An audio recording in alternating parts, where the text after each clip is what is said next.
Thank you, Madam President, Mr. Secretary General, Excellencies, ladies and gentlemen.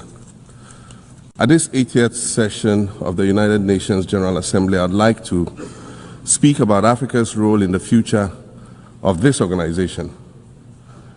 However, it's impossible to do that without first considering the collective role that Africa played in its founding, which was small and relatively insignificant.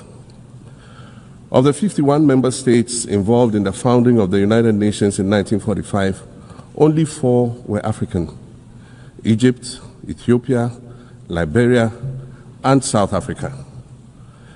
It is important to point out that the United Nations came into being in the aftermath of World War II because of the inability of its predecessor, the League of Nations, to avert a large-scale global conflict, which had been its guiding purpose when it was founded in 1920 at the end of the First World War.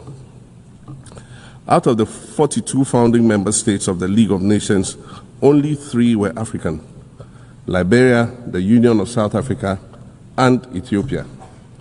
Egypt was to join later in 1937. Africa's overall participation in the organization's founding was minimal and relatively unimportant. That's because before all the other talks and meetings, representatives from a group of 14 nations gathered in Berlin for a series of discussions that began in 1884 and which led to the partitioning and formal colonization of the African continent, which is also called the Scramble for Africa.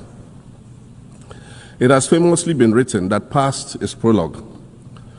Well, in the past, the majority of the 54 nations that now comprise Africa were never offered a seat at the table where plans for a new world order were being drawn.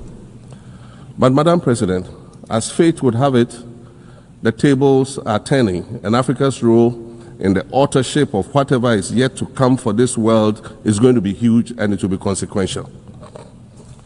According to this organization's own projections, by the year 2050, more than 25% of the world's population is expected to come from the African continent.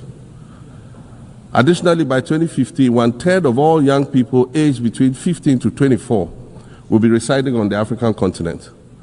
So you see, the future of this world is African. Allow me to say this once again a little louder for those of you